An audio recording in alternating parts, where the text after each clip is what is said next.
It's Don here from the board. Thanks for coming along and checking out this video. So you would have seen in a previous part, hopefully if I get my video orders right, that I'd been working on this pallet wood wrist rest, and using the variety of tools that I got, I've kind of got to the stage where for most part it's smoothed out, it's shaped, it's got a bit of an angle for it to fit a 40% keyboard. One of the tools that I've got that I had previously in the video was this Stanley number 80 cabinet scraper. And this is, it's quite a nice one. It's in really good condition.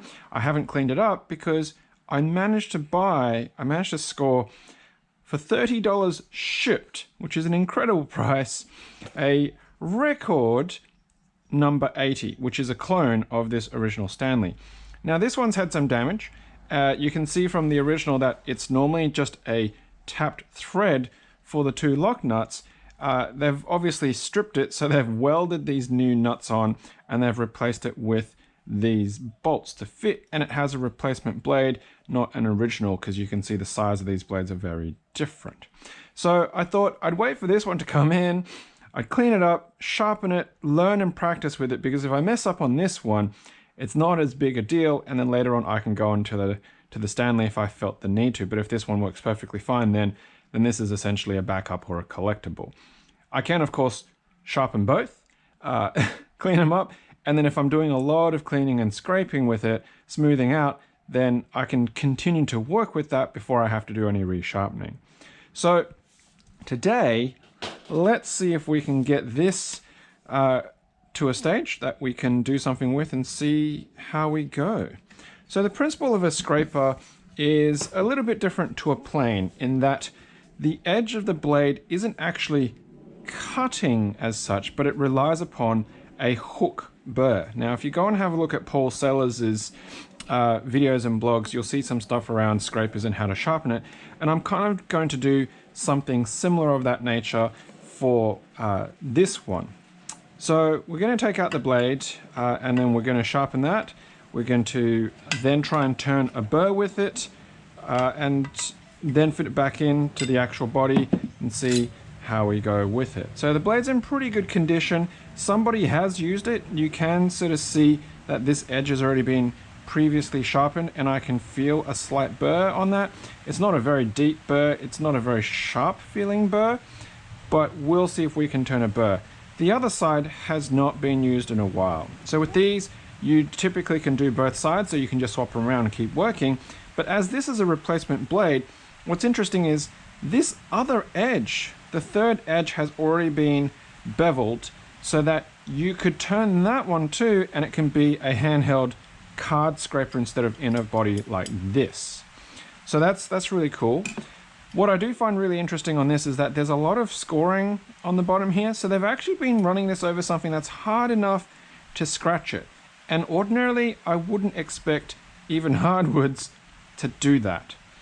But the rest of it's in pretty good condition. I can't really see sort of any real major rust and things like that. So it's been looked after reasonably okay, kept dry. So what I'm going to do is I'm actually just going to lap it quickly on the bottom to just smooth it out, and then we'll move over onto the blade. So we'll just put the blade aside for now, and we'll give it a quick run on these diamond plates for the bottom to just kind of satisfy ourselves that it will be relatively flat and smooth.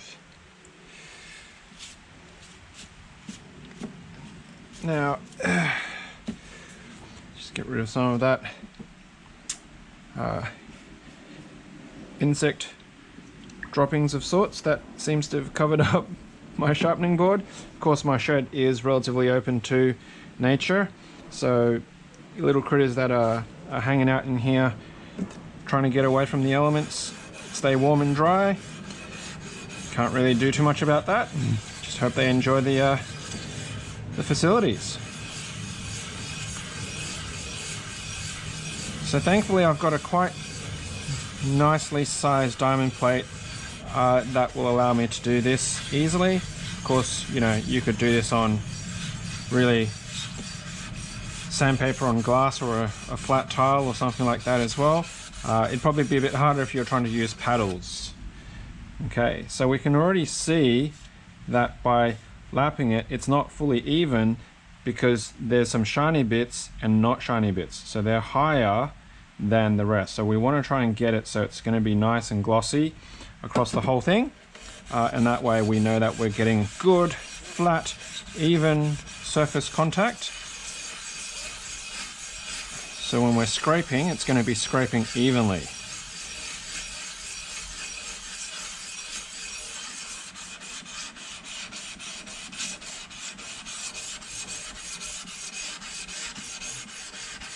Now I don't have to get this to a mirror finish, so you know, a quick touch up on the other ones once I've actually got it is probably enough. I'm not going to be trying to achieve a crazy mirror finish on this.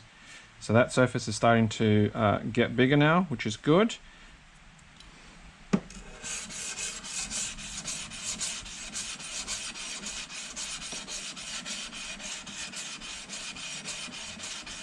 I'm not applying a huge amount of pressure on this, by the way. I'm just letting the weight of it do its thing.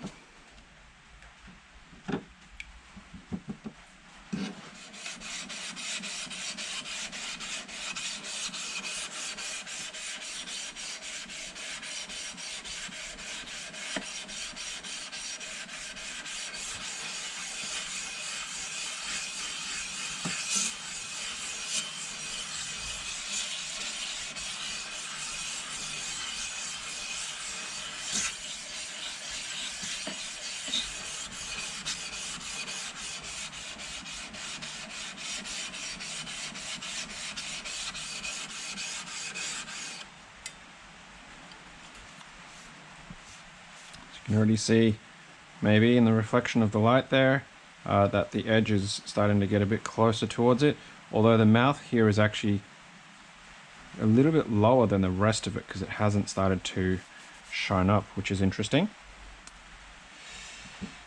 And you want to get that mouth to be sort of even if you can, because it's what's going to be supporting the actual blade itself when you're pushing with it, when you're scraping with it.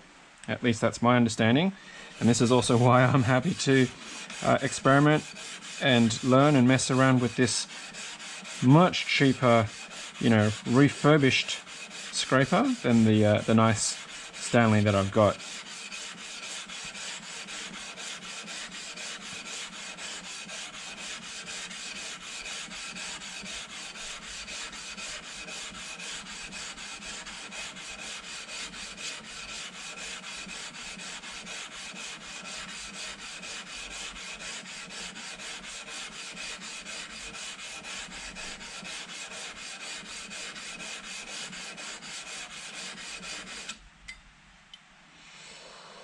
Okay, I don't know why that's still not really changing shape, but man, those sections must be much higher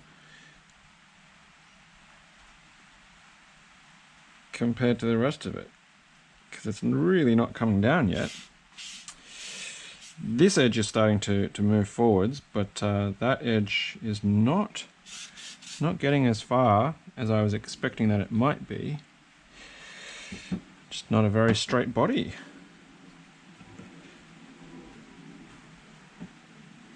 You can sink that way.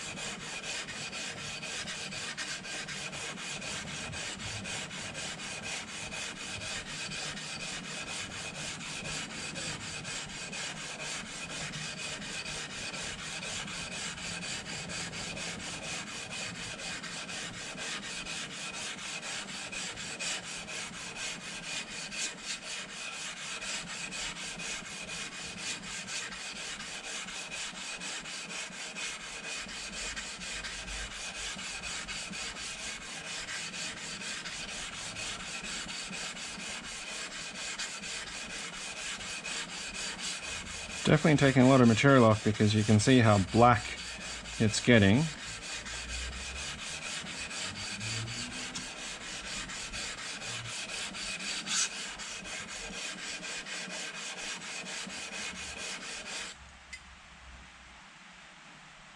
can see all that particulate on the body.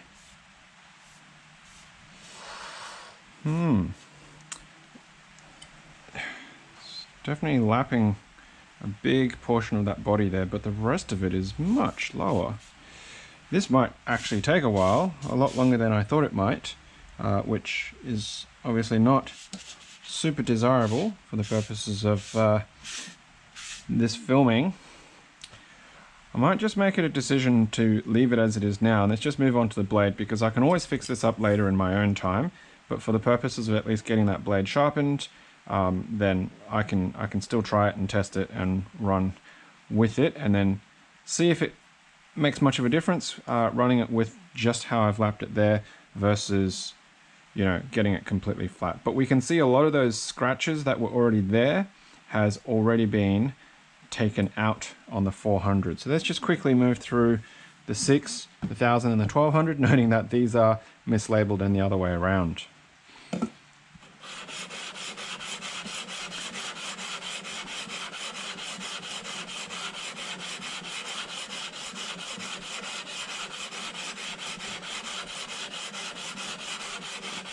We won't, you know, belabor it too heavily on these, because obviously if I'm going to come back anyway on the 400 later, it won't make too much of a difference.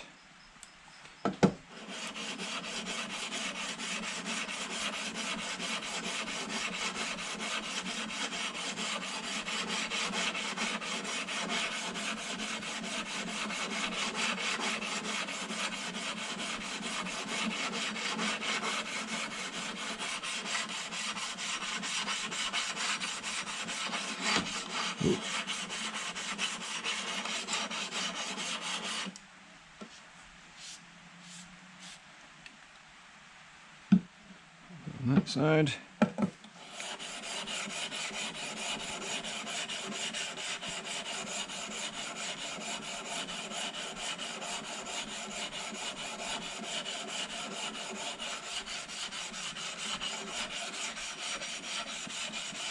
Of course, if you're watching this and you know a lot more about scrapers and you're telling me that it should be curved and I'm actually ruining it right now, then please, by all means, tell me in the comments below, because, you know, I need to learn this stuff. I need to know about it. But my understanding, at least for how these work, it shouldn't be bent and curved. That's the whole point of having a really nice, big, flat sole, is to ensure that we're getting a good, solid, flat, consistent surface.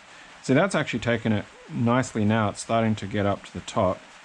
And starting to curve, but that little dip there at the mouth is really interesting.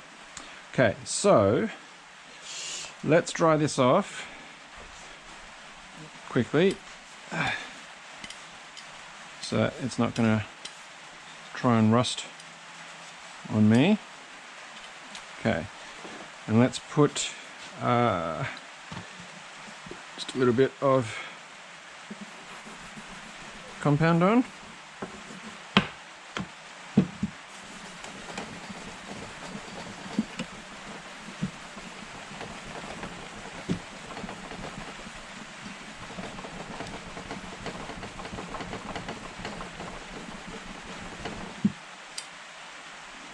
Get that nice and shiny. Yeah, that's really nice and smooth now. All right, so that portion is done. Let's just set that aside. So we're going to switch over to the actual blade now. So as per normal for cleaning a blade, we want to just flatten the back of it. And then that's already got an angle, but what I'm going to do is I'm going to reset that on with my Veritas Mark II. So it does have a 45-degree on that. I'm just following essentially what Paul does with his. So this is going to be a little bit tricky to do. Lightly. There we go.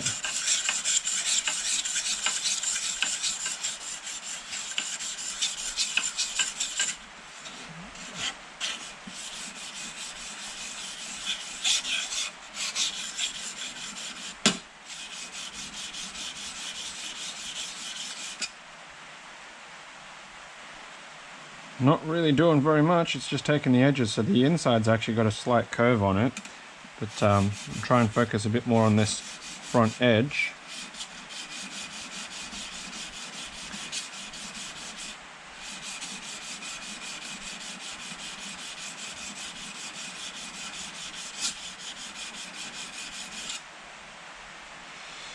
Okay.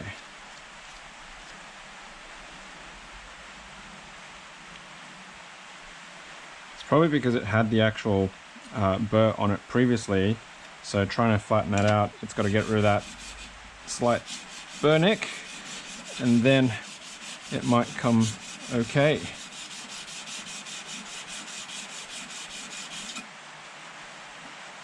It's getting quite shiny there now on the back there, so that should be probably okay.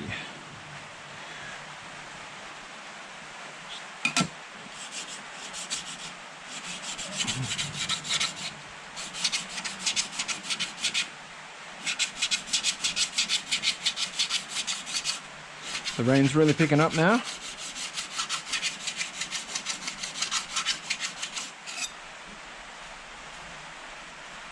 So we're getting some of that there.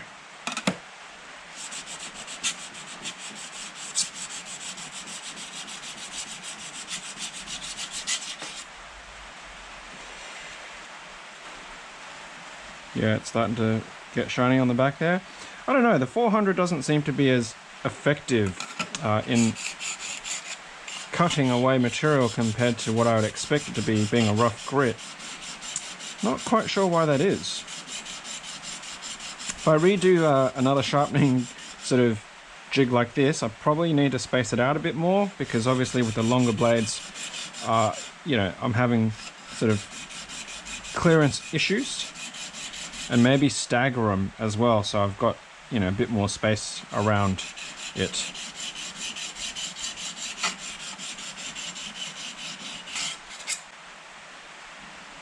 Yeah, okay. All right, let's move on very quickly now.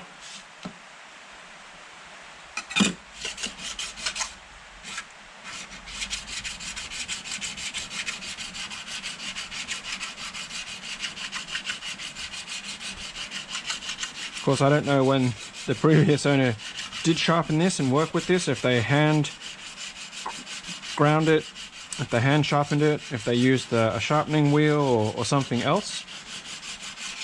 So it's always good to sort of just reset it back to your own kind of expectations there. Okay, it is getting nice and glossy.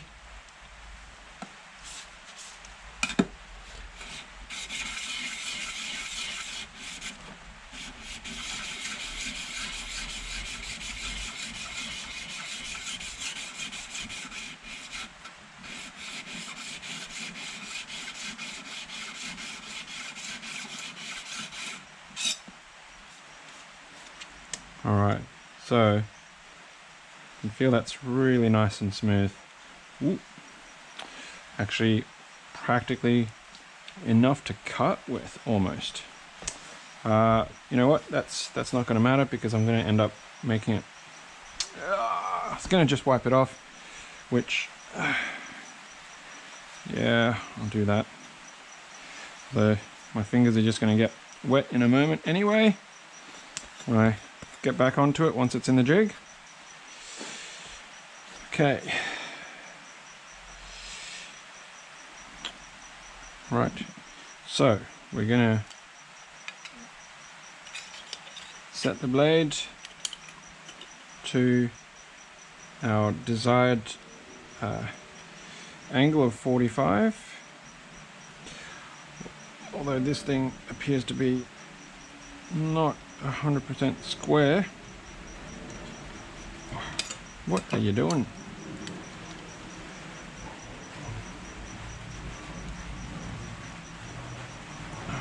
Alright, that's a bit better.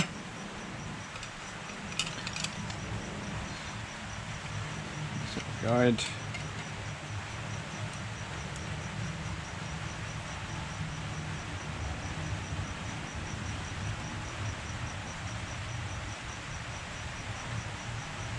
alternating between the two knobs to get even pressure on it.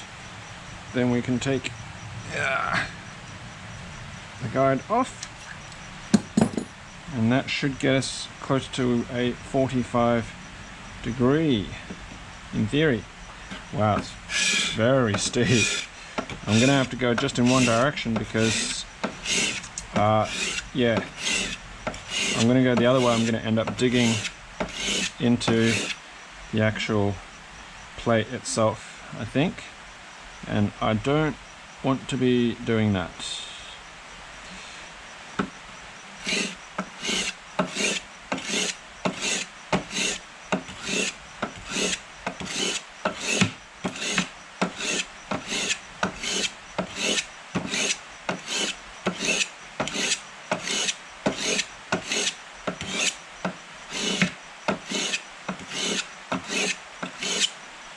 How are we looking? It's already cleaning up. There's still a bit of an edge to go.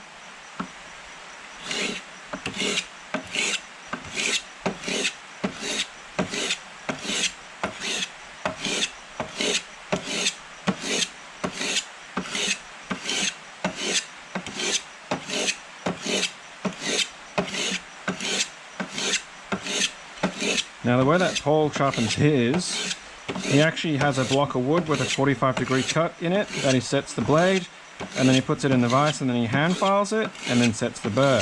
For me, because I don't have the vise set up on my table, I felt it was probably a little bit easier for me to just go and use this method than actually trying to set it up on the vise. Well, that 45 degrees, well, there's still a lot to take off. It's got a curve on it, so I feel like however they did it, yeah, might have been mechanical. Well, I want to be taking off material quickly if I can, so it might be a while.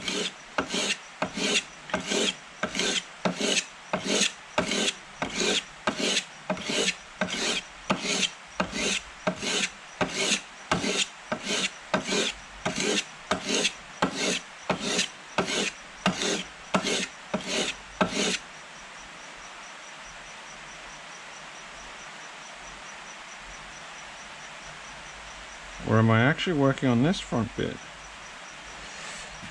Where is it contacting? Yeah. Okay. So there's two bezels on this that I can see forming, and I'm actually forming that front edge, not the bigger back edge. So I've effectively started making a secondary bezel on this. I can start to see it now. So I'm going to keep going with that, but I don't know if I'm going to bring it all the way back up to where the major curve was.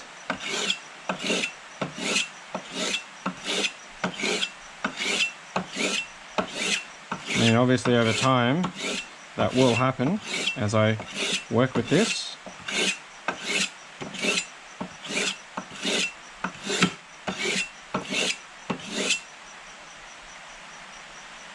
Yeah, that front edge is really starting to turn up now. So I thought I was hitting this back one, but I'm actually hitting the front one, which is good, because it means I don't have to take it all the way back up to where it is right now. I think I've probably got actually enough there to try and turn. So let's start stepping it up now. Obviously, as I go up with the 600 to the 1000 to the 1200, it's going to continue to, you know, set that anyway.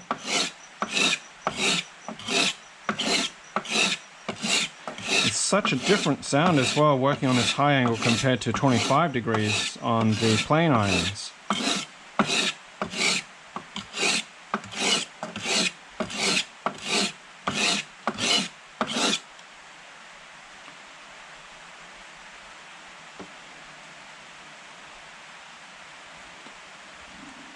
Yeah, it's getting glossy.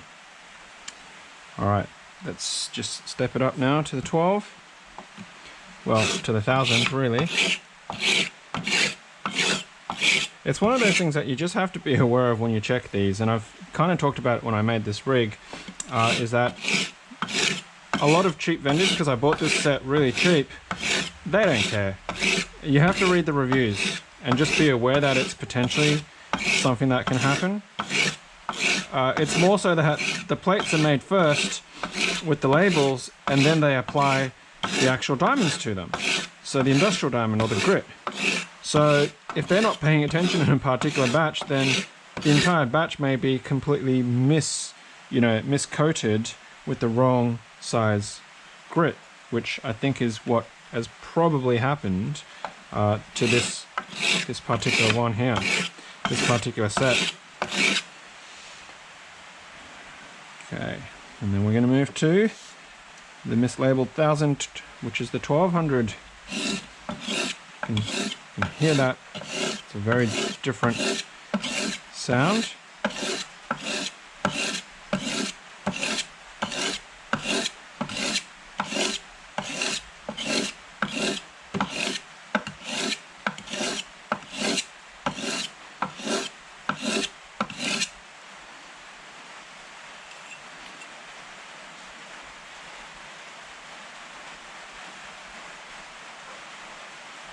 Yeah, that's really nice and shiny now. Cool. So, I'm just gonna roll that off. I can actually feel a burr. You can see the burr from... See how I'm pushing up that burr? That burr's been formed from just taking it up to the 1200. So that's too weak. That's too weak to do scraping with. And if you don't realize that you actually need to turn a full burr with this, and you just sharpen it to this and then set it, it will scrape, but you're going to get like fine powder shavings instead of like curls, which is supposedly what you want from the actual blade for a scraper, as opposed to like dust is the way it's been described. So I'm just going to put it through on this just to really give it a nice end finish. Oh, beautiful. That is reflecting so nice right now, if that is showing up on the head cam. Okay, what we're going to do is we're going to take it out of the jig. We're going to move the jig off because we don't need that right now anymore. Okay, just going to dry this off and we'll put it back in the box.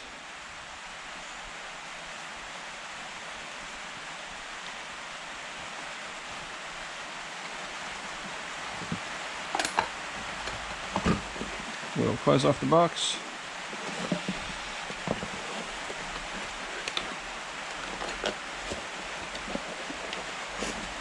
So if you haven't seen me talk about this, there is a video in the channel and playlist that deals with that Mark II jig. So let's just move this back off to the side for now.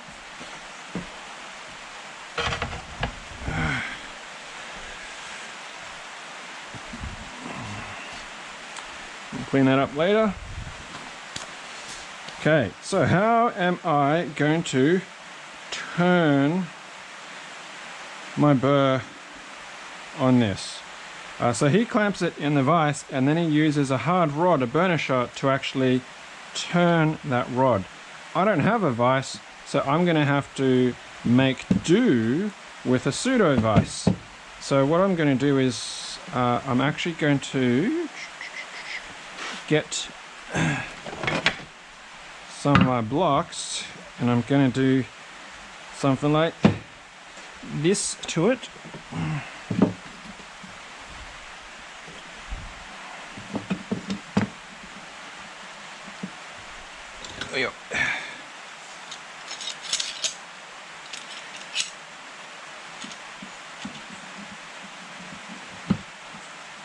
Get it a bit over that way. Yeah. And we'll get it. Can I get the angle I want off that? Maybe not. So let me rethink that. Is that going to work a bit better? Yeah, okay. So maybe we'll do it like this.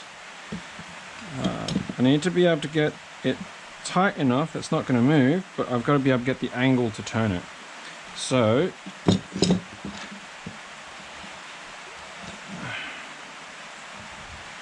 I'll do it like that. Yeah, that's not going anywhere, which is good. And then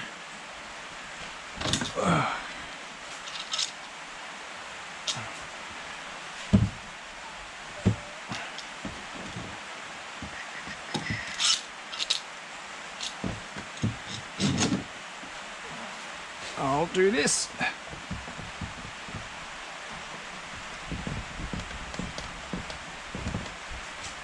And that'll stop it from going anywhere.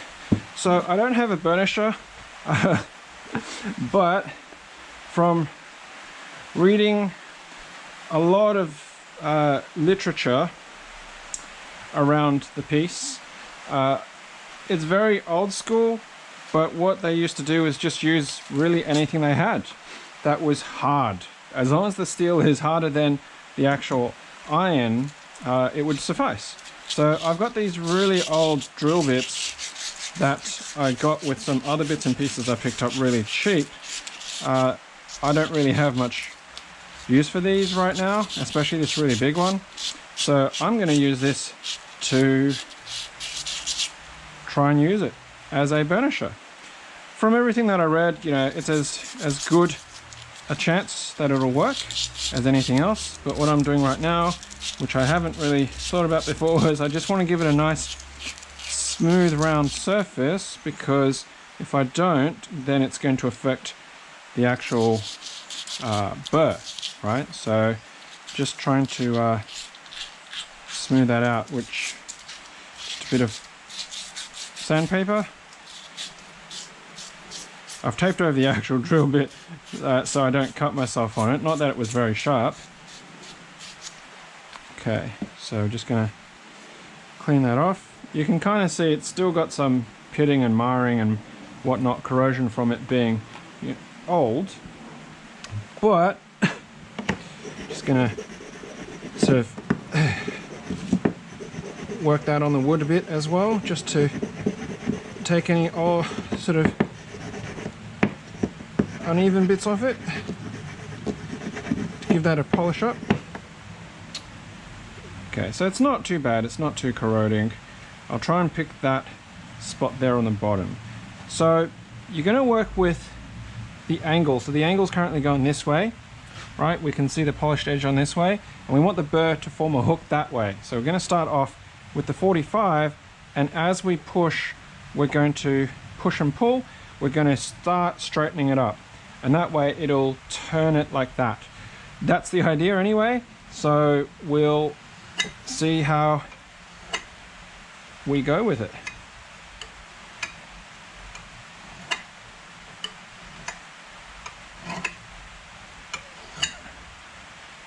It's not, I mean, it's leaving some marks in terms of shining it up, but it doesn't seem to be scratching the drill bit. So maybe, oh, I can feel that burr now, which is nice.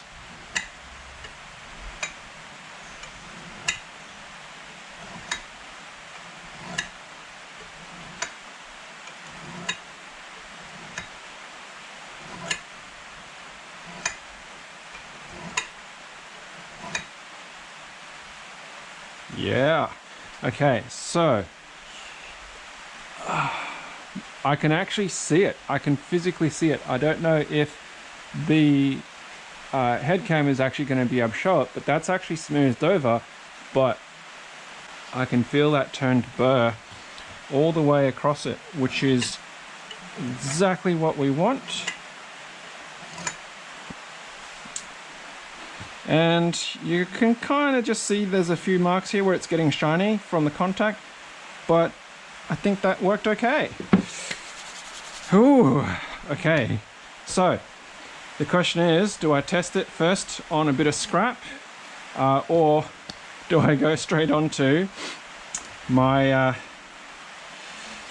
my wrist rest? Let's test it on some scrap first, because I can always resharpen and return that if necessary. So let's undo this. Loosen it off. Excellent. Now we've got to be really careful about setting this back in. So the angle is forwards, and that way the burr that's turned is going to be facing the frontward angle. So we're going to actually insert it this way once I loosen these off again. And pull that bit back. The burr is on the bottom. We're getting that angle correct. So I need to put it on a flat surface. So right now we'll just use that. That's probably as good as we're going to get. And I'm just going to gently rest it. And that way it'll just be naturally set. Okay, I'm going to hand tighten those. So obviously having the thumb screws is a little bit easier than what we've got here, but I'm just going to tighten that up now.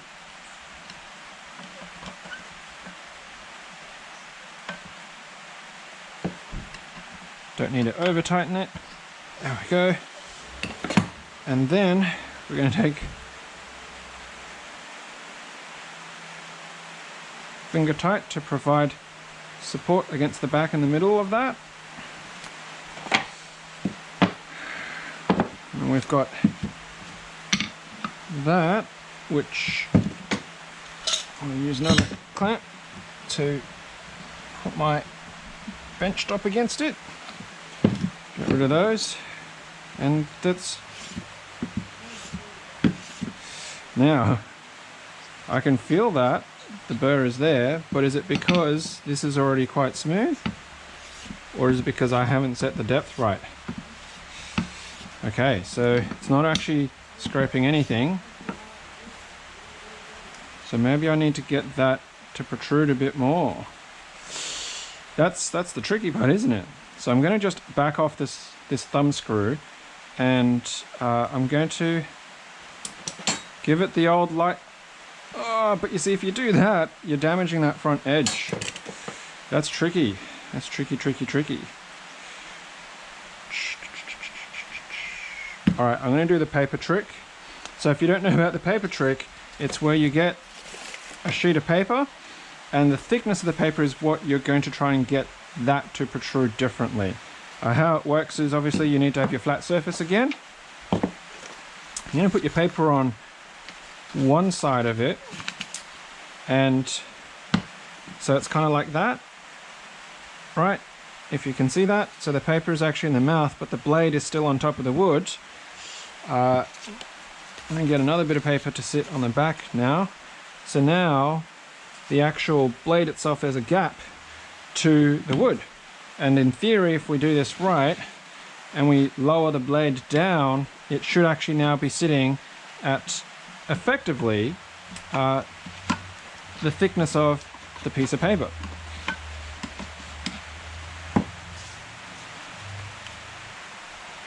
Yeah, so I just felt that move, which is good. It's exactly what we're after. So we're just going to gently tighten that back up again. Of course, the other reason why it might not be working is because I might have turned the burr and it's not at the right angle. It's not at the right angle to actually scrape anything, but I can kind of feel that a little bit more now. It has protruded a little bit more. Just going to, I don't want to be too aggressive with that. Round two. I can, oh, I'm going the wrong way. That might help. That I can hear it. that it's catching, but it's not really. Oh, look at that. There's some super tiny shavings there. You can hear it. All right, maybe that's too, maybe it's too smooth. Who am I kidding? We're gonna gamble. We're gonna gamble big. And we're going to try it on this.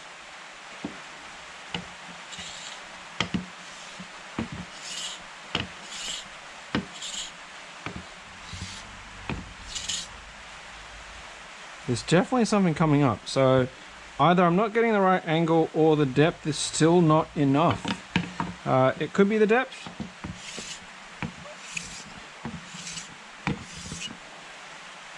It could be the depth. So if I want to go deeper than that, let's just fold it over. Let's go with 2 papers thick.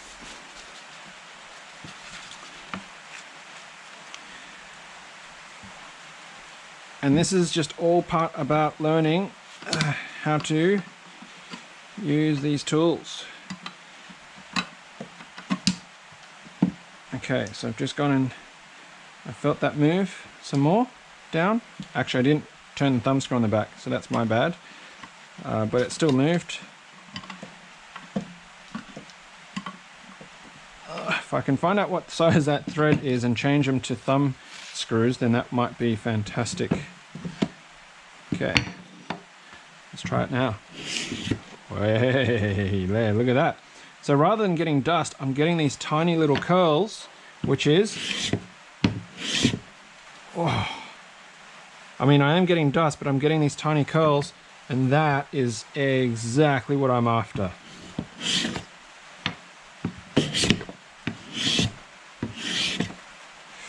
So it looks like 2 paper thick is actually picking up the results that I'm after.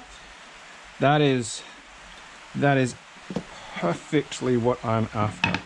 So here goes. Whee.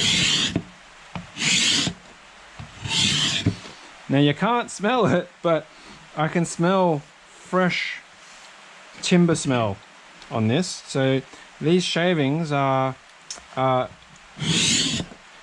actually bringing out the timber smell, which is really nice.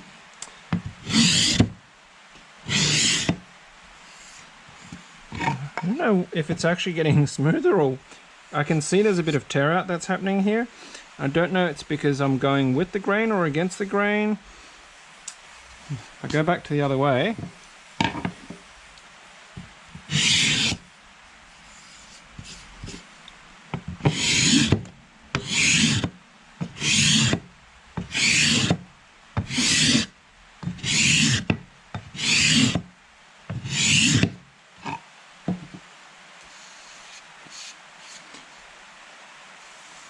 Oh no, yeah, they're disappearing. So I think it was a grain direction issue. I can kind of still see and feel a little bit of that, but let's just keep going.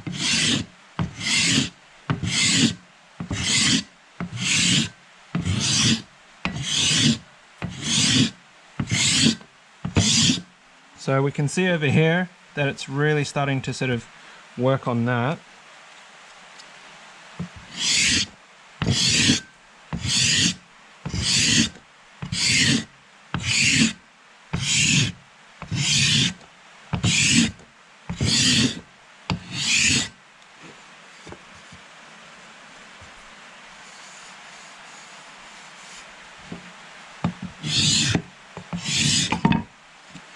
I need a wider bench stop, I think.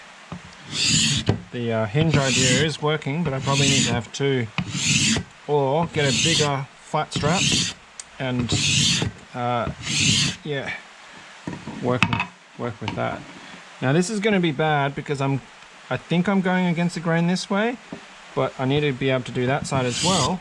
Is it against the grain? It doesn't feel like it actually. It feels like it's smoother this way.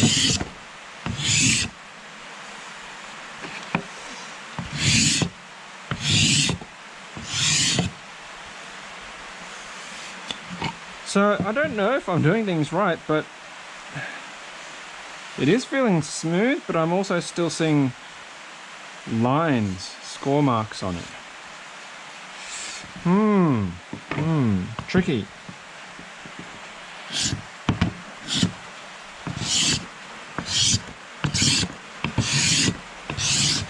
Oh wow, it's really coming down now.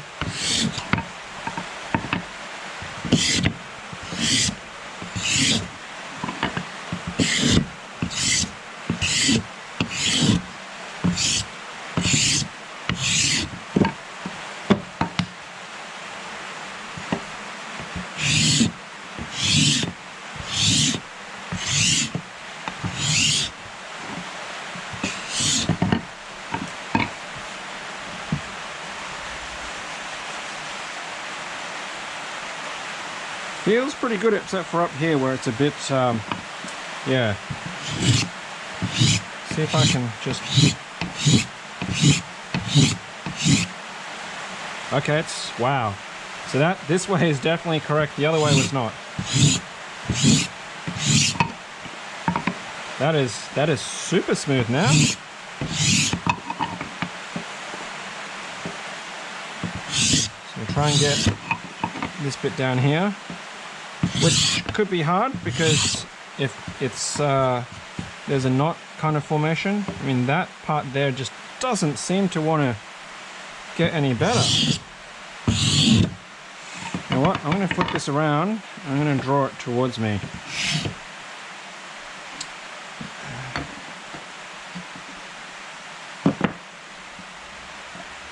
It's too high. Do I have anything skinny? Small and skinny? There we go. That'll work.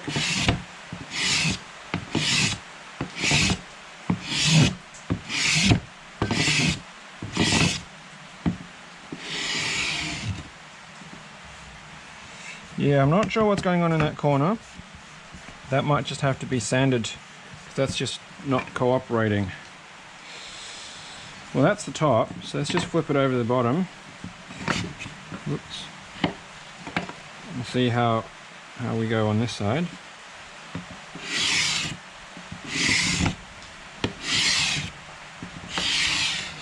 See, all that's coming up. And now we're getting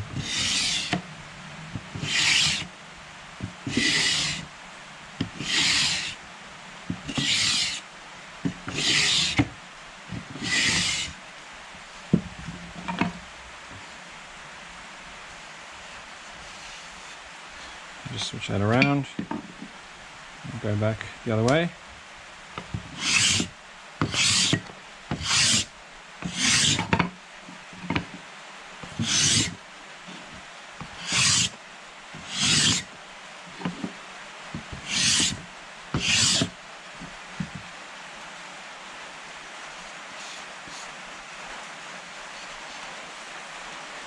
Yeah, there's a bit right there that's really super smooth. You can maybe see it in the reflection that it's really glossy, and then this bit in the middle is a bit rough, but it might be because it's part of like a branch or a knot or something like that that's coming out of the actual plane of the wood. And this side's also quite rough, so maybe let's try and work on this side.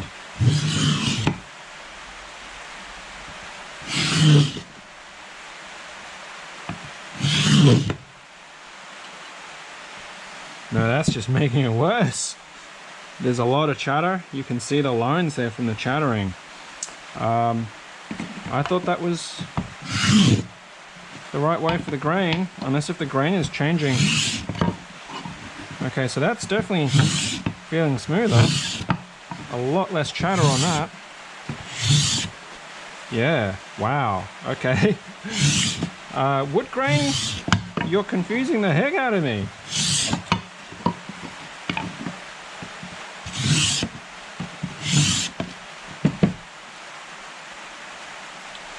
Wow. You can still see some of that chatter, but it's definitely heaps smoother.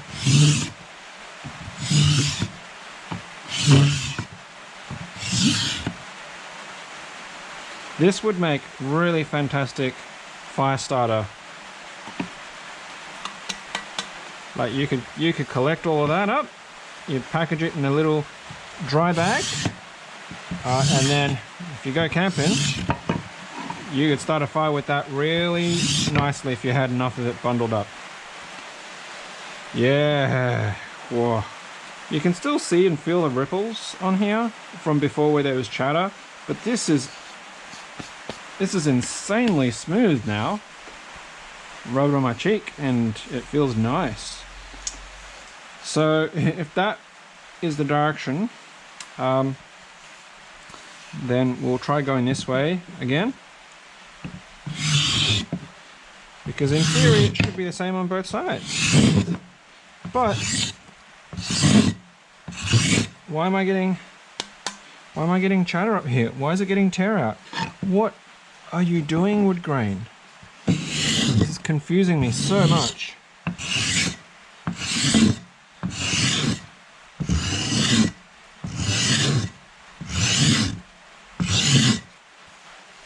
See, all of this is smooth, and this is like just getting worse and worse and worse.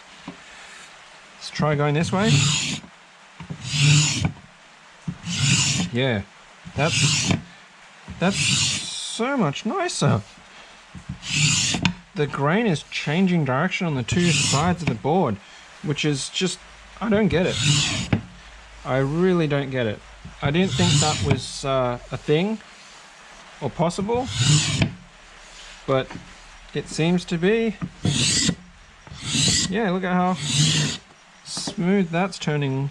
No, so this side's going this way, this side feels like it's going that way. It is. Oh my god.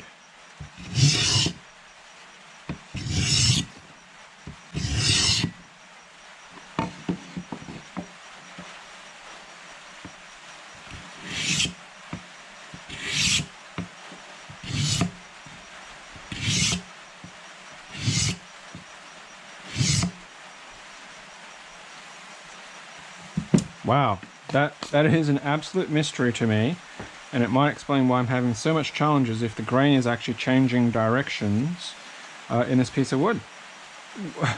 Why is it doing that? I honestly could not tell you. I honestly could not tell you.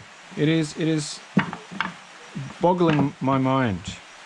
All right, so let's just clean up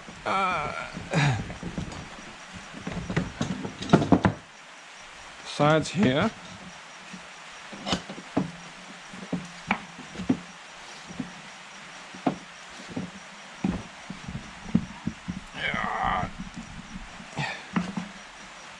Clamps.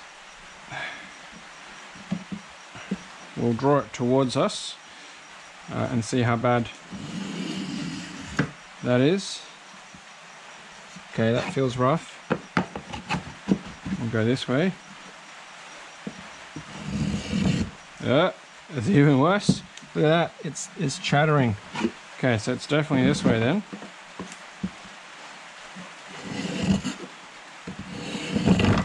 No.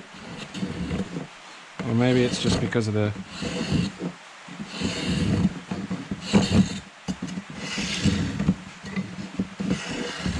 Yeah, okay.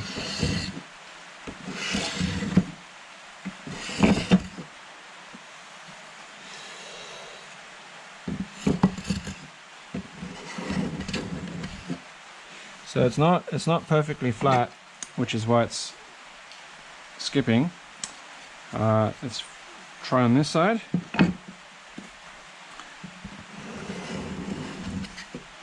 That's all right. It's taking off some good. Well, there's a bit of chatter happening on that side.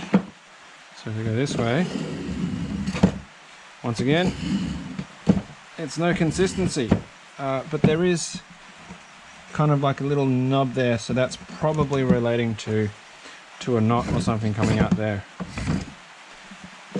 Alright, so that might have to get sanded. I'm not even going to try the end grain there. But you know what? For a first go, I'm actually really happy with how I've done with this. It's turning out some really great curls. It could be sharper. Maybe I just need to work on setting the right depth on this. So maybe 2 paper thickness is too much. Maybe I need to find like a bit of cardboard that's in between 2 paper thickness, or I don't know. I'm not 100% sure on how that works.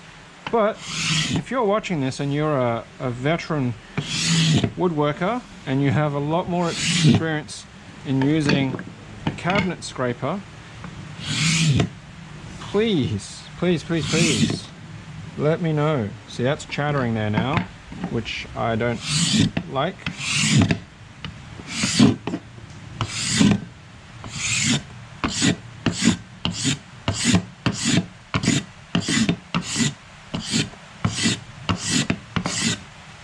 And that's taking care of it.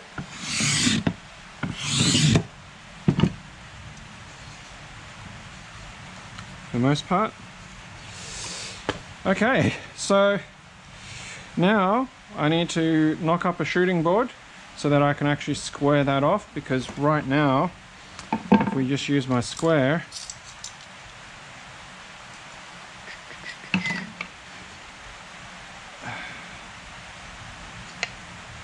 how square is it?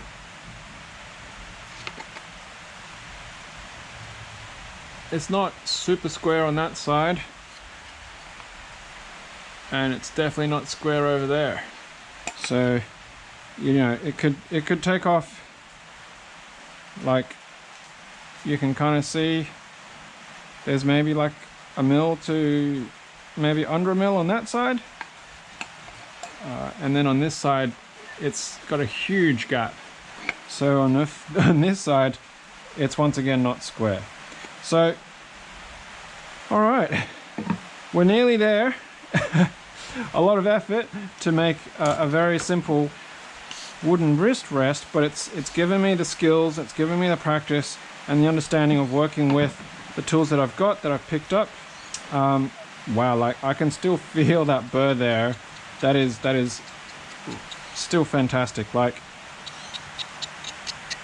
it is catching on my thumb and feeling absolutely fantastic. It doesn't look flat, the blade's at an angle, and it could be because of sharpening or grinding. But it is flat this way. So yeah, whoever originally set that, or maybe because the tool itself isn't, the bed's not right that way. I don't know. Either way, it works. I've got, look at all these shavings, these scrapings that I'm going to have to clean up. But I'm very, very happy with this end result. I can just give that a rough polish just with the shavings.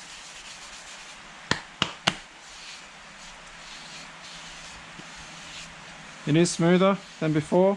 There's still some patches which are quite rough by comparison to the smooth bits, but coming along. All right, I think that's it. We're going to call it there. Thank you very much for coming along, checking out this video. Of course, if you've got suggestions, hints, tips, recommendations, advice around dealing with a cabinet scraper, setting the right distance, sharpening its usage, picking up wood grain direction, everything else in between, please leave them in the comments below so that I can take away more learning from the experience. I hope you enjoyed this, and yeah, like, bell, subscribe button, you know the drill. And until next time, happy clacking.